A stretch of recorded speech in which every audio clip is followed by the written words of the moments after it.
As you know, this is a class in the history of American oratory, and one of the significant components of oratory is storytelling. I never think of it as a job. I say I go to school. I've been going to school all my life, and I'm both learning and teaching simultaneously all the time. I think any good professor is going to learn more than they're going to teach.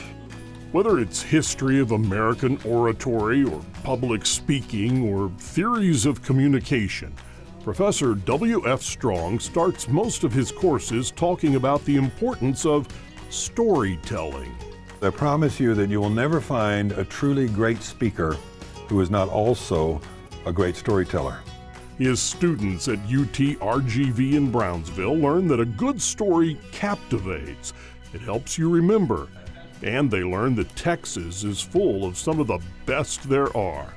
Yep, there's a lot that WF and I agree on, except for maybe our favorite way to share those stories. Good morning, Richard. I got 5 minutes, okay? Okay, Richard, mic test. Go ahead and give me a mic level. 7 years ago. All right, got it. Okay, Richard, we're ready to go? 12 things you might not have known about Lonesome Dove. Lonesome Dove is the most persistently popular miniseries in television history. In Texas, it has the status that the Iliad must have had among the Greeks. Well, if you've listened to the Texas Standard on your local NPR station in the past few years, then maybe you've heard WF spin a yarn. Streets of Laredo, number 2, sat on the shelf for about 15 years until McMurtry one day saw an old bus that had Lonesome Dove Baptist Church inscribed on the side. He said to himself, "That's it. That's the name." His series, Stories from Texas, explores the culture and history that make us who we are in the Lone Star State. And this Fulbright scholar likes to dive deeper than what they covered in your Texas history class. Get a good take there, Richard? All right, got it. Okay, we're out.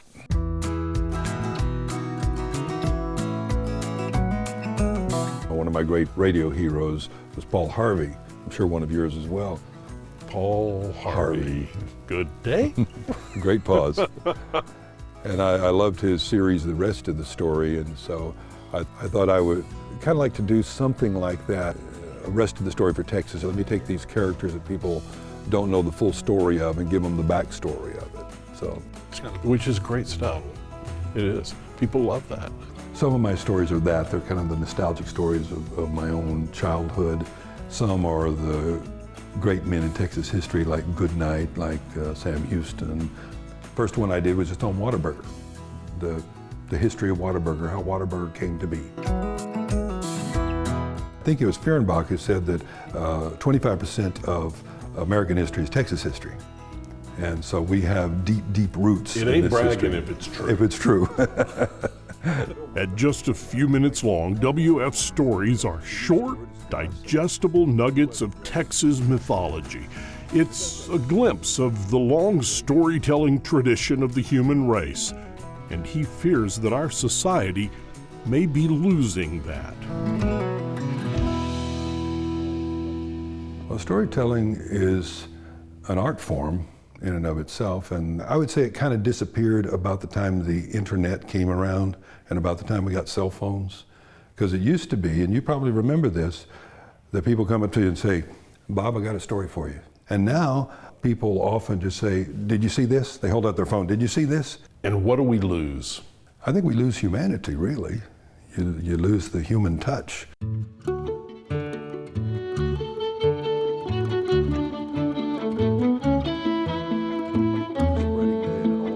If you ask me to list the top 10 Texas novels of all time, I could do it easily.